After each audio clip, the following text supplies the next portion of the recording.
All right, so let's begin the session for today. Sit comfortably, keep your back and neck straight, and when you feel ready, very gently close the eyes and start connecting with the natural flow of your breathing.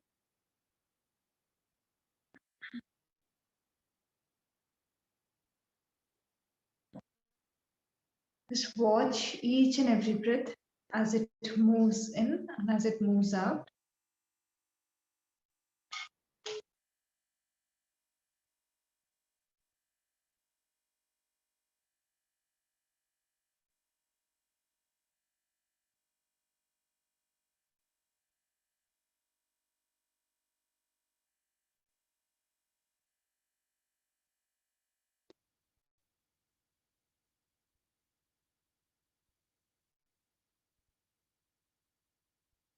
Now, slowly shift your attention to your body, become aware of your posture, and see if you need to change your alignment so that your back and neck remain straight.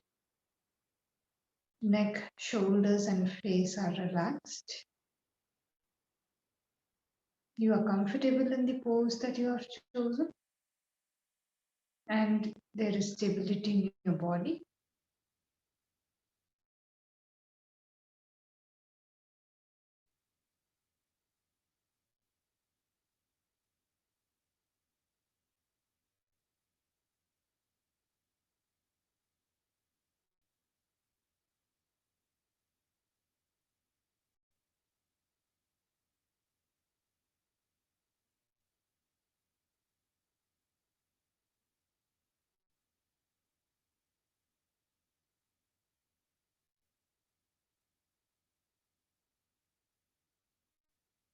Gently come back to your breathing and begin to deepen the breath.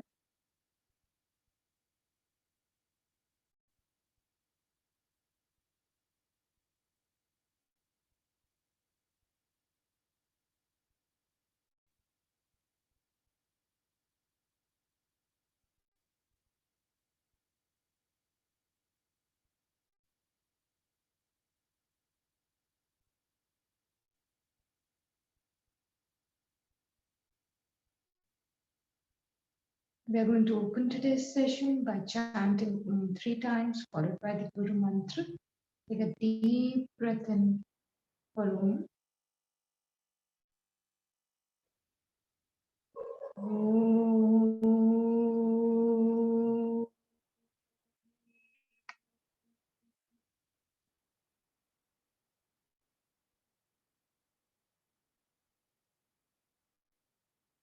Om.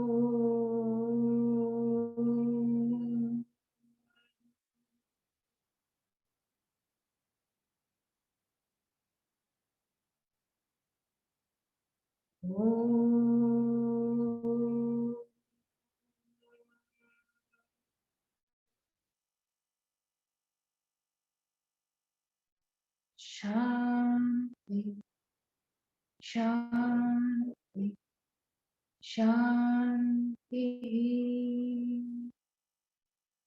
Take a deep breath in for Om.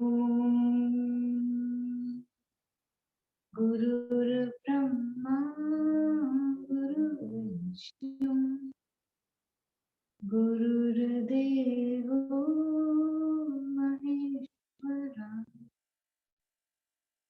Guru Sakshat Parabrahma, Tasmai Shri Gurave Namaha, Tasmai Shri Gurave Namaha, Tasmai Shri Gurave Namaha. Om Shanti, Shanti, Shanti. Feel the vibration.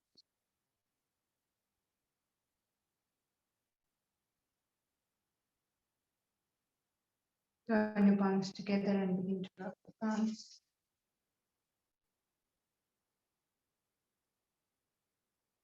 Place the palms on the eyes. Very slowly while blinking and looking at the palms. Open up your eyes, coming back to a smile. Shanti. Namaste, everyone. Let us begin our session for today. So, today in Yuva Philosophy, we are going to talk of a very important topic, and this topic you will connect with because you have been doing this, the practices of this topic, right? So, today's topic of discussion is Hatha Yoga, Hatha, Hatha Yoga, Yoga. Okay, Hatha Yoga, right? So, all of your asana practice, your pranayam practice, your shatkarma practice, mudras, bandhas, all of these practices come under the title of a school of yoga which is going on, school or proper systematization, you can say. And that systematization is famously known as Hatha Yoga. Okay, so Hat, this term literally means stubborn. Okay. So in ancient times, it was like very easy to adopt meditation as a lifestyle. In history and development of yoga, we have already seen, right, that in earlier times, meditation was overall supported a lot. And now, if you come to today's world, maybe you will find maybe meditation is not that supportive, or the society isn't pushing us to become meditators, no, or to adopt meditation into our daily lives. The society is pushing us more in the way of making us capable to sustain ourselves, right? And overall, the system today it's very fast paced. So it's practically not possible for most of the people to go into the deep meditative practices, and hence Hatha Yoga forms a very beautiful bridge because we are not only struggling with disease, but even the other aspects we struggle with those, right? So Hatha Yoga, this philosophy, the system of yoga relations, we can, keep them aside in the beginning. We can prepare our body, we can prepare our mind, right? And we can become capable of reaching the stage where we can just sit in meditation for a long period of time. But before that, we need to make the body capable, right? And how is this done?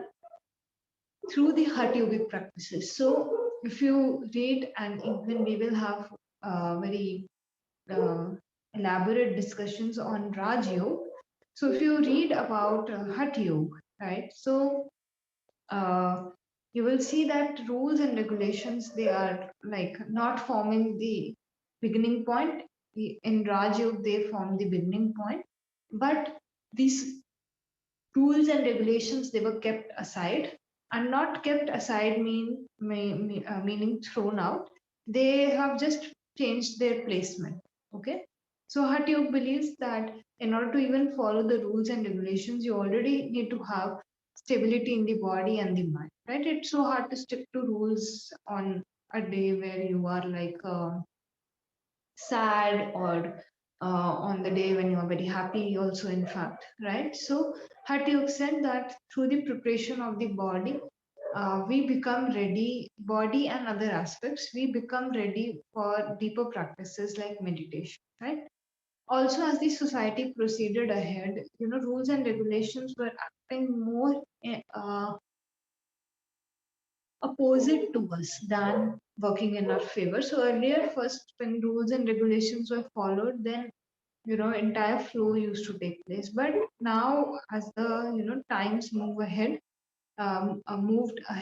it was seen that these same rules and regulations they are just generating guilt in the mind, right? So suppose I am told that you don't have to lie. Right now, my workspace or your workspace, it some situation comes up and you either you have to hide something, you don't talk of it, right? Or maybe you have to change what happened slightly, right? So what is happening, you are lying in that case, right? So either I am changing the information or I'm not sharing it altogether, right? Which is equivalent to lying mostly, right?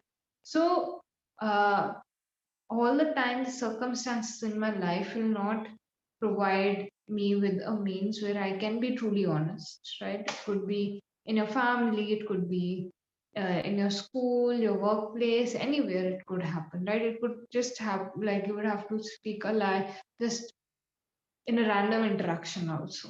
You don't know, right? So overall, socialization, the functioning of the society, what is rewarded, what is not rewarded, this entire thing started changing, and this led to the development of like the physical aspects more, right? So gaining strength in the body or cleansing of the body, these aspects of yoga more uh, gained more relevance, and the rules and regulations, they were put aside because they were just generating guilt. They did not allow the practitioner to move ahead with their practices. If I feel guilty, I've missed my practice for one day, it's very likely that for the next 2 3 days I will just roll in that guilt, right? And then eventually, after so many days, I will realize, oh, I have to get back to practice. Then I will start from zero again, right? So it was just making people break their regularity in the practice, and hence Hatha Yogi practices came in, which were focusing mainly on the body, right? Be it through cleansing, through asana practice, through pranayama practice. These systems started coming in because the results were also quite tangible, right? So now if I'm doing meditation, right? So one day will be good, the other day might be bad, then it will be good, then bad, then maybe even worse, right? Then again it's good, right? So the progress, it's very hard to trace, right? And you cannot judge on the basis of a bad day that you know your practice is just amounting to nothing, right? So in Hatha Yoga, if you do suppose forward bend every day, after a few days you will see a tangible shift or change that now the forward bend has gotten better, right? So it was easier for people to connect with such practices initially just to maintain their health, but coming to modern times, even tackling with diseases, through the asana practice, that was showing the tangible results, right? So Hatha yogic practices, this is how they gained a lot of light, right, and a lot of attention. And even today, you will see more than any other part of Hatha yoga, asanas have taken a lot of. They have taken the main seat. In fact, people want to do headstand, handstand. They want to do full split, right? So these kinds of things have taken a very major, and they catch the eye very easily, right? So it's very fascinating. So even a person who practices Hatha Yoga, they establish a lot of stability, right, in their entire mind, body, breath, everything, right? So let's come to the terminology only. Hatha Yoga, right? So Hatha can, you can further subdivide it into two parts: Ha and Tha. Okay, Ha, Ha, Ha, and then Tha, Tha. Okay. With her, you can make an arrow and write down sun. Okay. You can also write down right nostril, sympathetic nervous system, uh, and the activation, active energy. So you can write down masculine energy.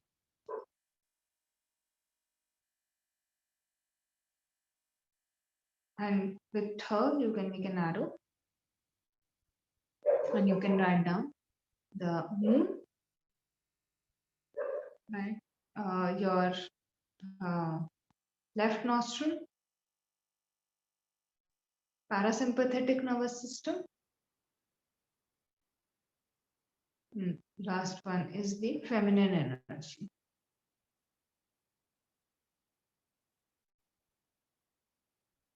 Okay, so Hat coming together, hut. This term means that her and her, these are getting balanced, right? So your right nostril and your left nostril, the flow is getting balanced, you can say, right? Or you have worked so much that if the strength, so one of your sides, it will be more strong for you, right? So through the practices of Hatha Yoga, both the sides will become equally strong, right? So with right hand, you're a right-handed person.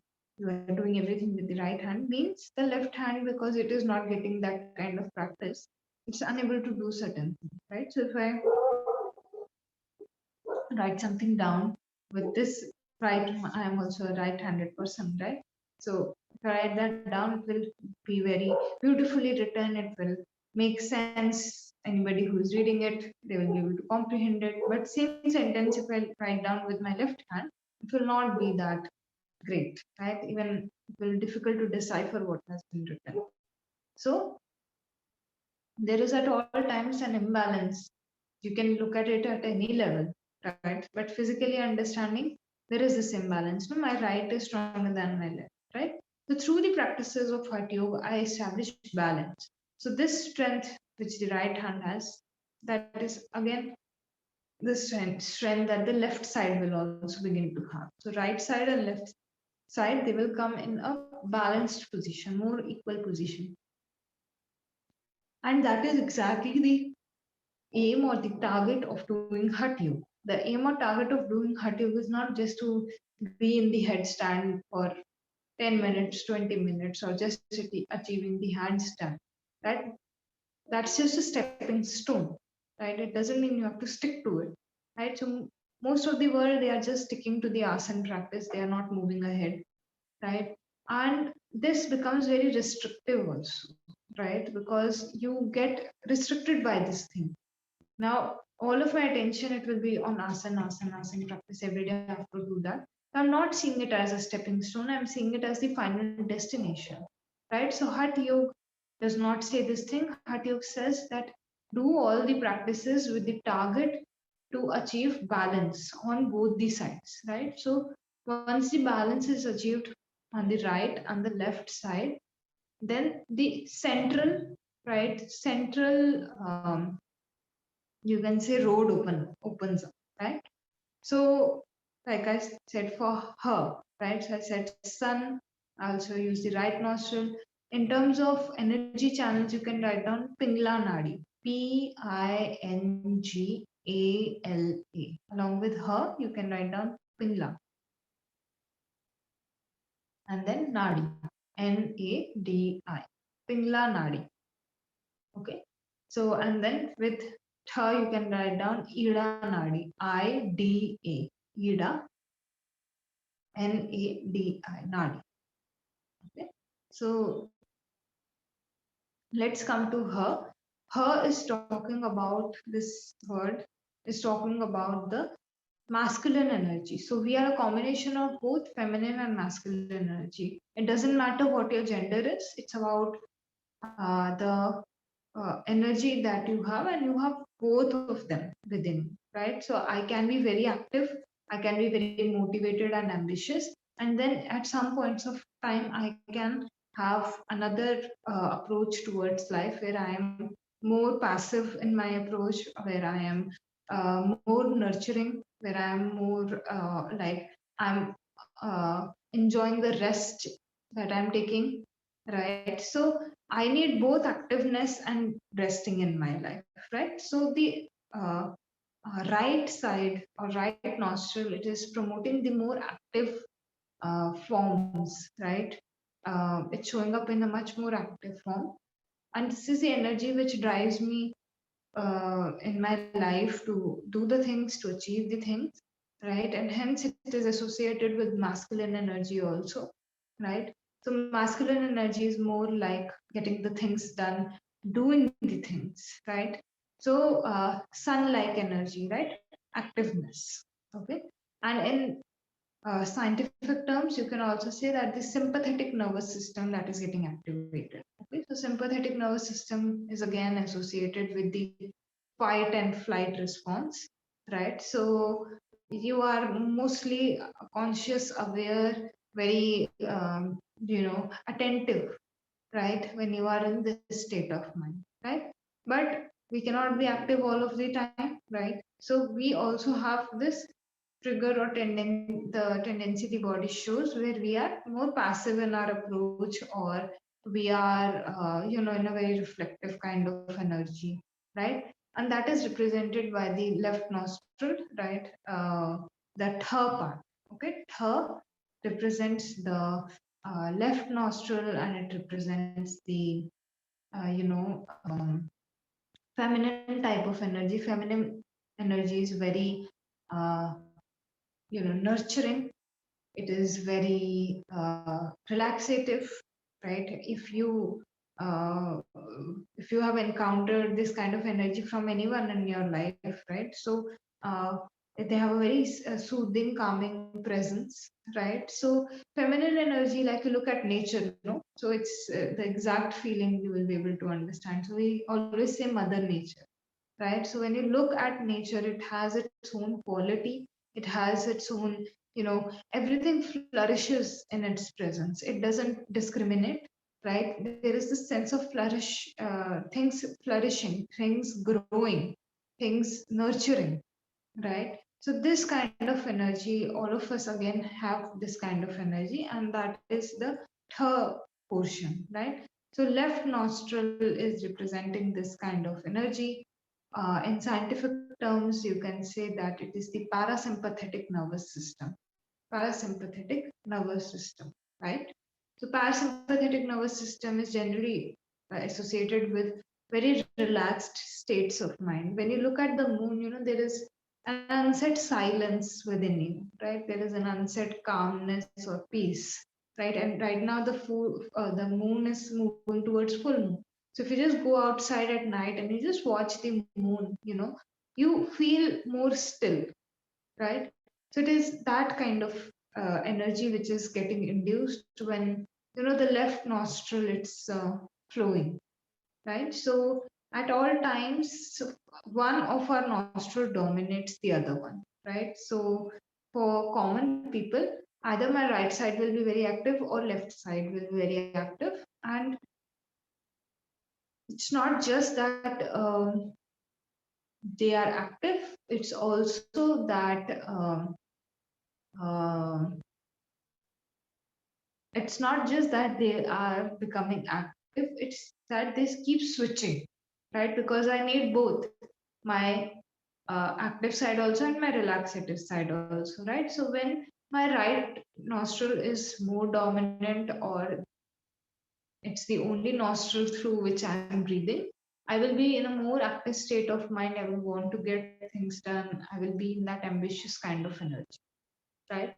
And when my left nostril is flowing more freely, it's more dominant, and right side maybe is not flowing, or it's flowing very like just flowing very low state, right? So not that much of inhalation and exhalation taking place. So then I can say that the feminine energy it's getting the rise.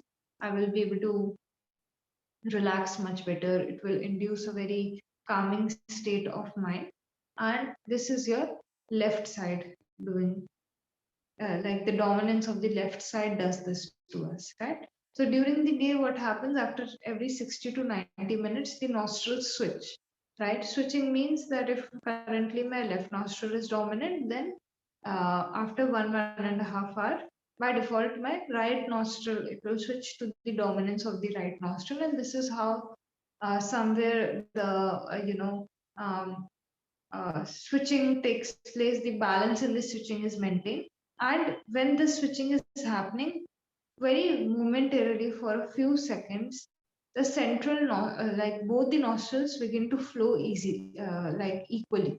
So both of them become equally dominant, and this short span, few seconds, few milliseconds, this is when the central energy channel, so it's called Sushumna Nadi,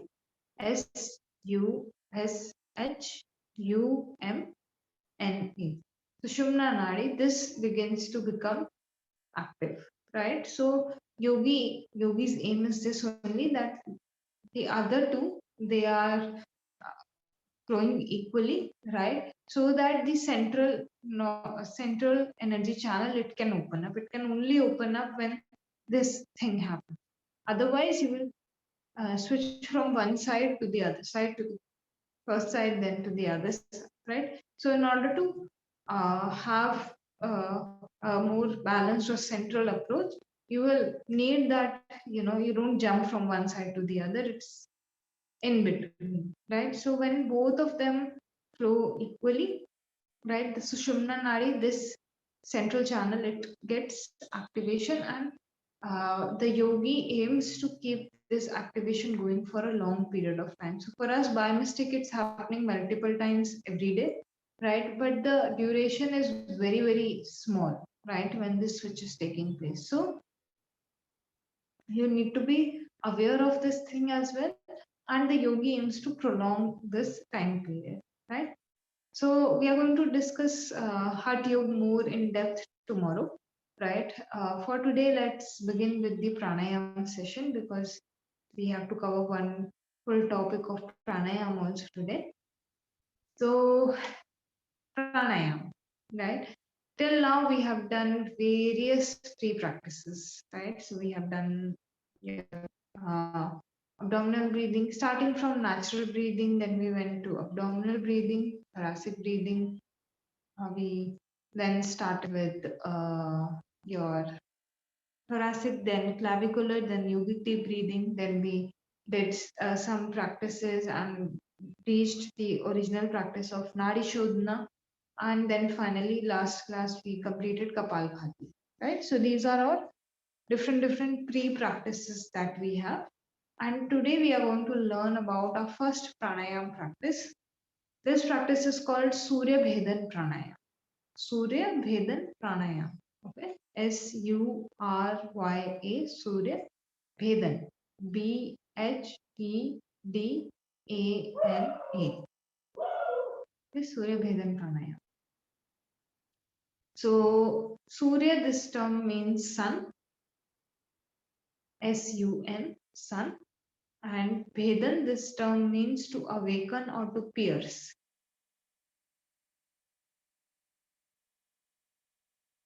Okay.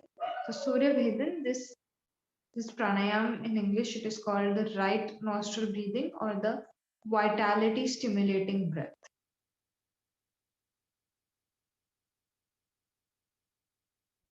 Right?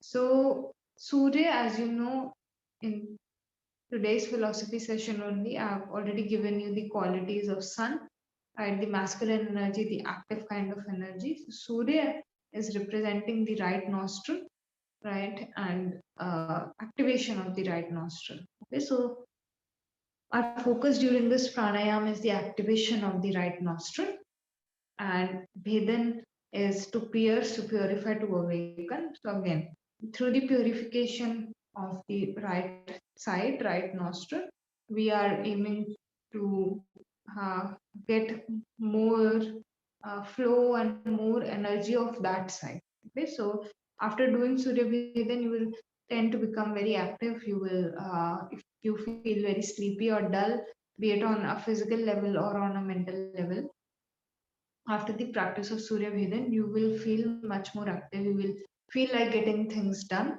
right? And in fact, it's a very good pranayam to start your day with, right? Because during the day, you have to get so many things done. So if you start the day with this kind of practice, it will help you to maintain the activeness. Okay. Surya Bhedan, Surya, as I said, it means sun. So sun is warm, no? When sun comes up, so even in winters, when the sun comes out, you get some warmth on your body, right? So in that same way, this is a heating pranayam, right? So when you do Surya Bhedan, the body heat will increase. Okay, so if it is very hot out there, you are in summertime, peak of summertime, right? Or you feel internally your personality is Pitta personality. Okay, so already the fire is very active. No, the Pitta people, they are already having the, that kind of personality, right? So for them, again, Surya Bhedan at this time should be uh, given in a very checked manner, right, or avoided altogether. But it is regardless of practice which will get you into a more active state, right? So let's discuss how we do it, and then we are going to talk about who cannot do it and what are the benefits, what are the precautions, in fact, that you need to take when you are doing Surya Bhedan. Okay, so I will just demonstrate the practice once. Okay, so in previous sessions when we were doing Anulom Vilom, we were and Nadi Shodhana, we were forming a specific mudra with our hands. So you guys can go ahead and adopt any of the mudras, right? Either the first one, like this one, or you can go ahead and adopt this one also, right? It's totally up to you. With your right hand, you form the mudra, you sit comfortably, back neck remains straight, and all the other things you do. So you prepare yourself for pranayam, first through abdominal breathing or any of the preparatory practices. And once you prepare the breathing, then you begin with this pranayam. Okay, so how do we do it? The main key characteristic feature of this pranayam is inhalation is done always through the right side, exhalation is done always through the left side. Okay? Right nostril inhale, left nostril exhale. Let me just demonstrate the practice one time to you. So first you exhale fully, then you close the left nostril and begin to inhale through the right nostril.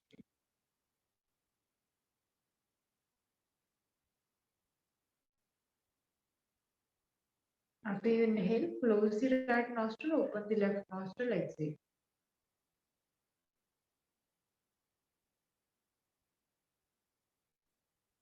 This is one round. Okay, then again, you close the left nostril, inhale through the right side.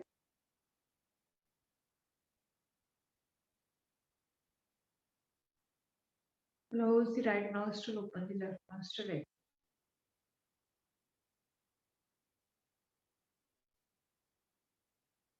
Okay.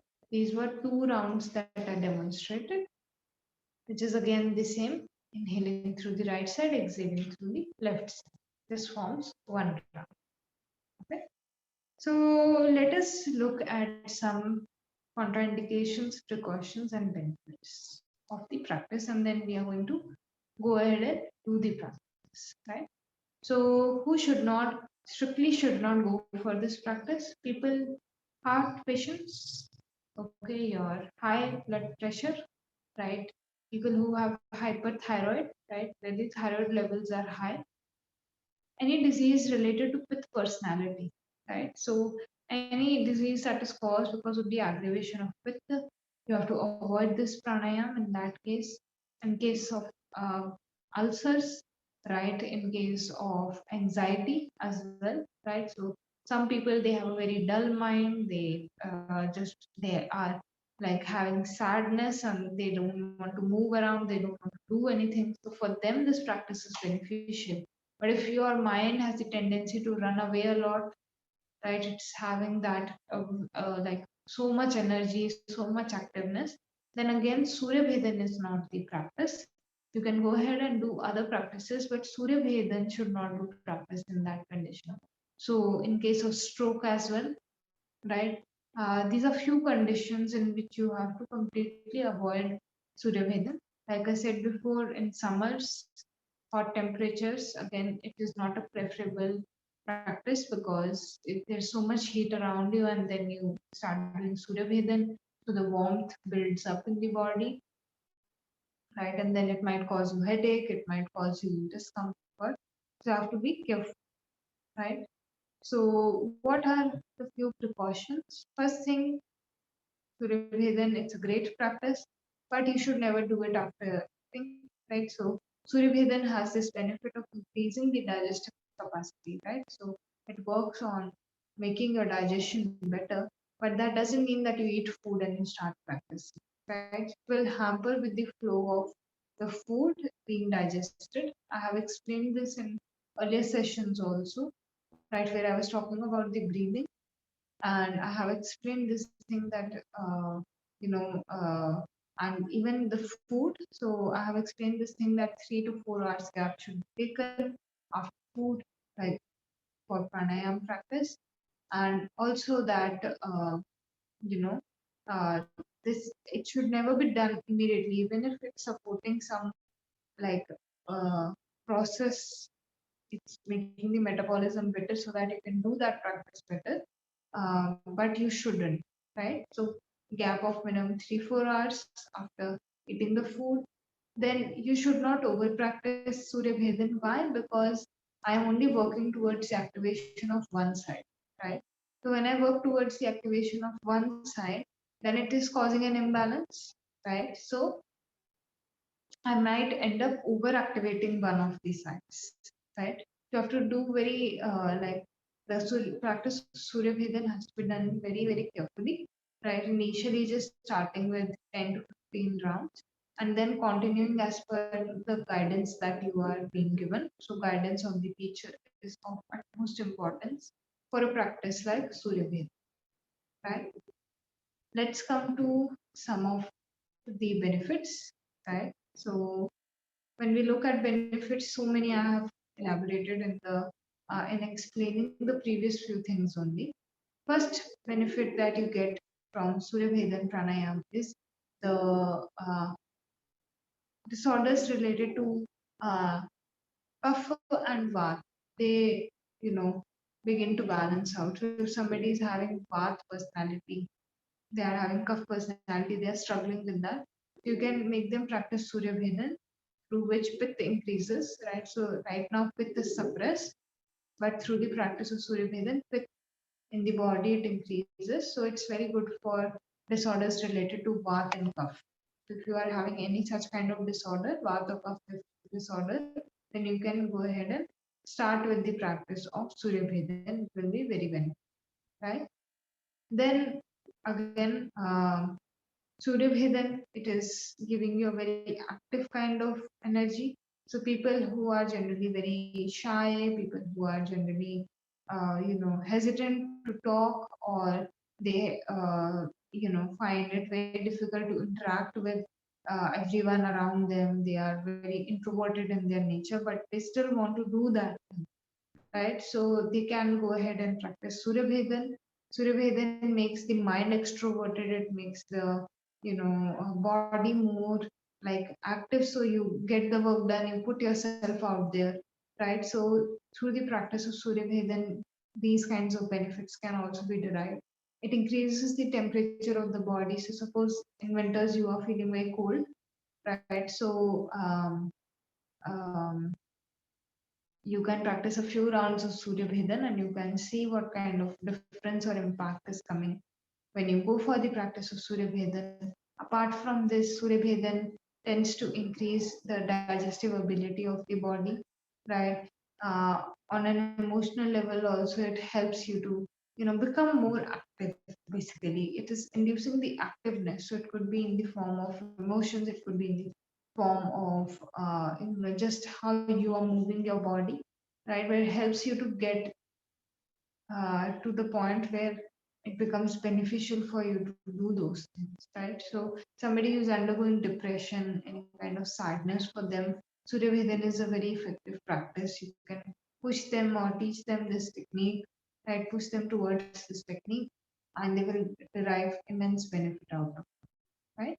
So these are a few benefits of Surya Bhedan. There are many more, but because we are currently having less time, let's go for the practice itself and see what kind of changes we are seeing after completing the practice. Right? So just come up on your mat, sit comfortably, keep your back and neck straight, and when you feel ready, very gently close your eyes.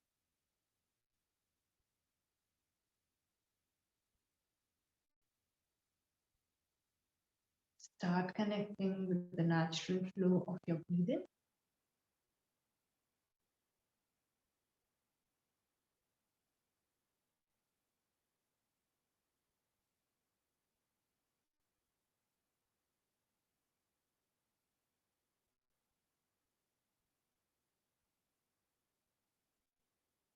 Allow the breath to flow as this.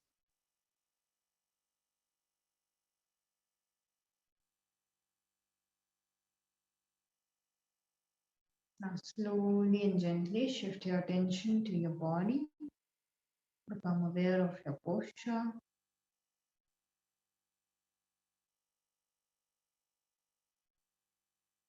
Straighten your back and neck.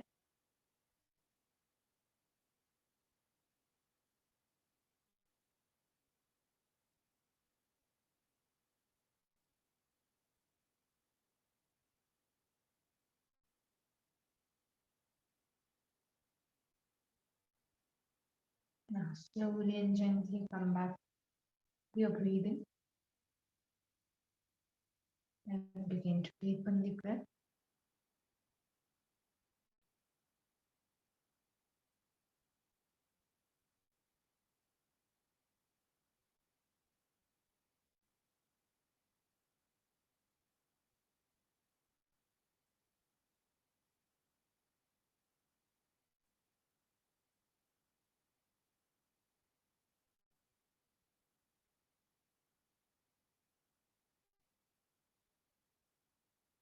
We're going to start with our first practice, the practice of abdominal breathing.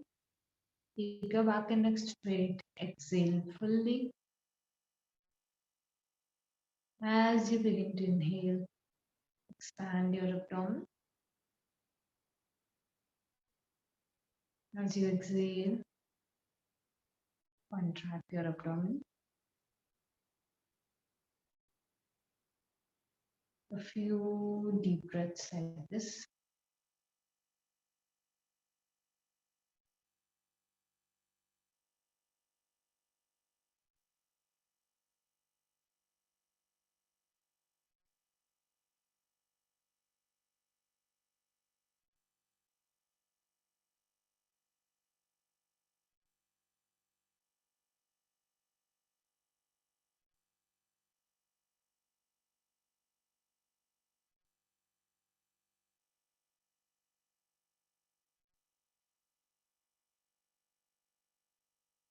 As you breathe the air in, your abdomen rises. And as you exhale out, your abdomen contracts.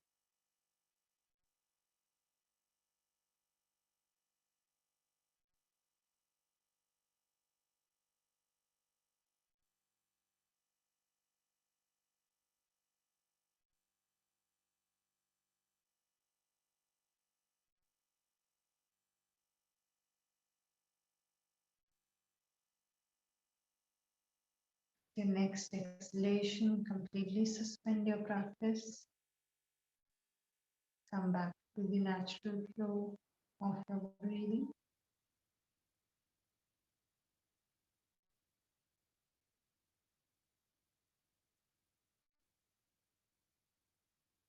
Observe the changes induced by the practice of Anulom, sorry, of abdominal breathing.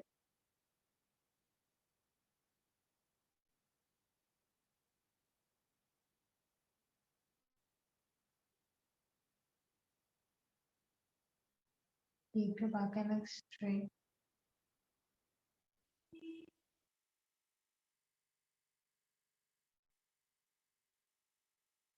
And prepare yourself for the next practice. We will go for a few rounds of Anulom Vilom. With the right hand, form the preferable mudra. Exhale fully. Close the right nostril with the thumb and begin to inhale through the left side.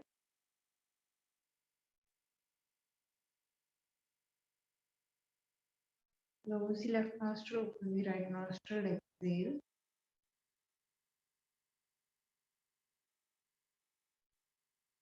Inhale through the same nostril, so a deep inhalation from the right side.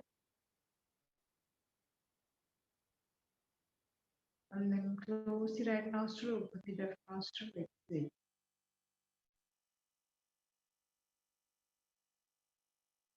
This is one round of Anulom Vilom.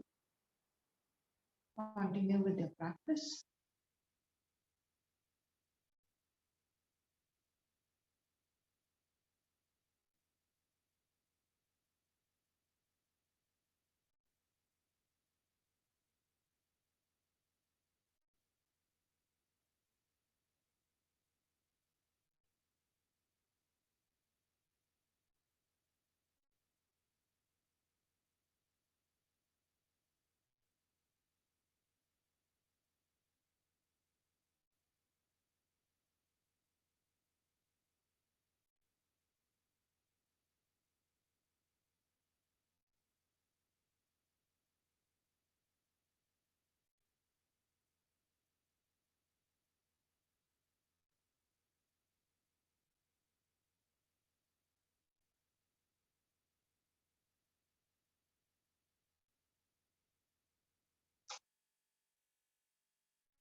Keep continuing your practice,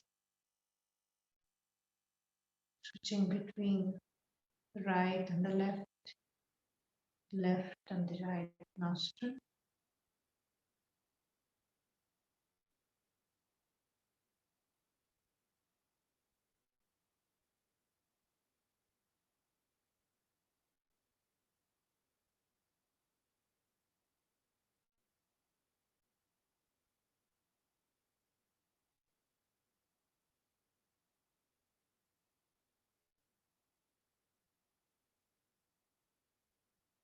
And now, after completing your next round, you can suspend the practice, relax your hand, and just focus on the natural flow of your breathing.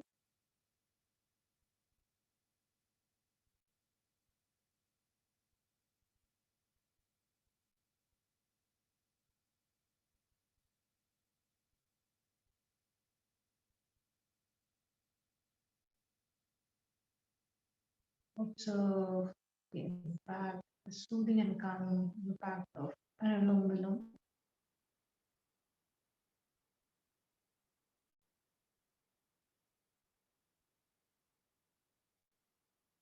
Keep your back and neck straight and prepare yourself for the last practice, the practice of Surya Bheda.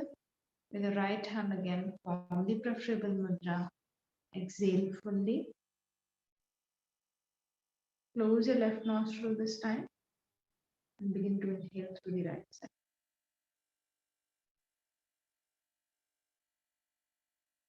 After inhale fully, close the right nostril, open the left nostril and go for exhalation.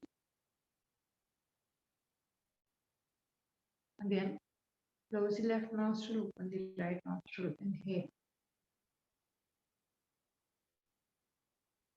Close the right nostril, open the left nostril, exhale.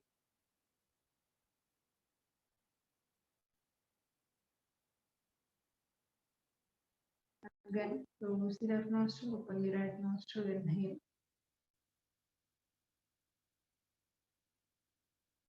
Close the right nostril, open the left nostril.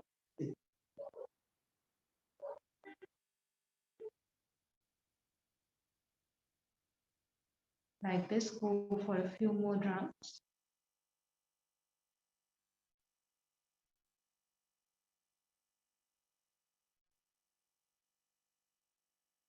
Don't exceed 15 rounds, just 10 to 15 rounds, whichever number suits you better.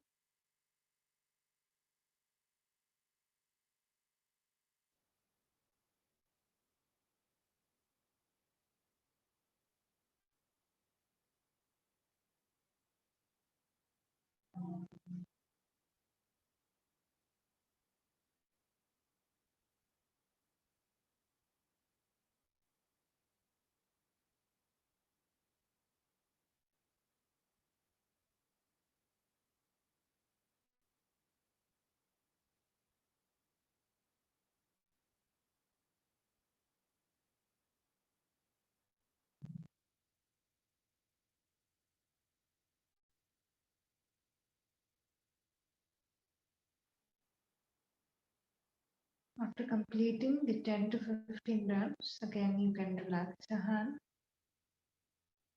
Keep the back and neck straight.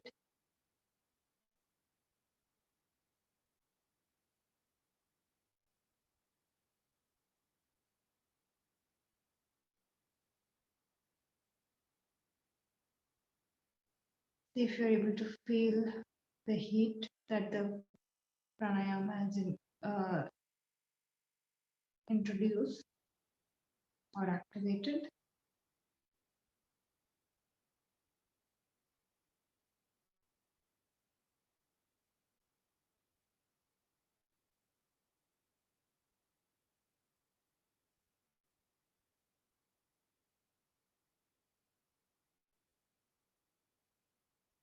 keep your back and neck straight. We will close today's session with one Om chanting, followed by 3 Shantis.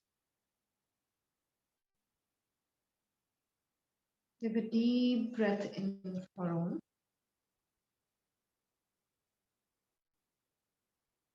Om.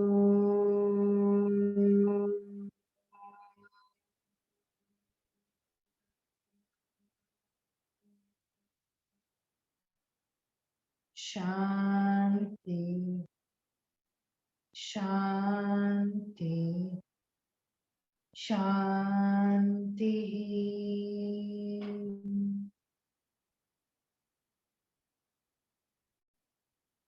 Feel the vibrations, feel the sensation.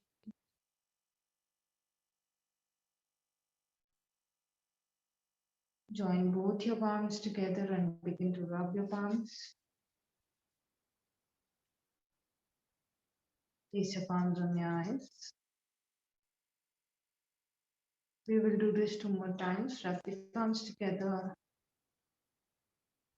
Keep them on the eyes. One last time. Rub the palms. Keep them on the eyes. Very slowly, while blinking and looking at the palms, open up your eyes. Spread this energy on your body. Om Shanti. Namaste, everyone. I will see you all for tomorrow's session where we will continue with the yoga philosophy topic, right? And pranayam, we are going to get introduced to a new one. So keep practicing, right? And keep understanding the things that you're practicing more deeply so that you can set the correct intentions as well. Take care, guys, and I will see you tomorrow. Bye bye.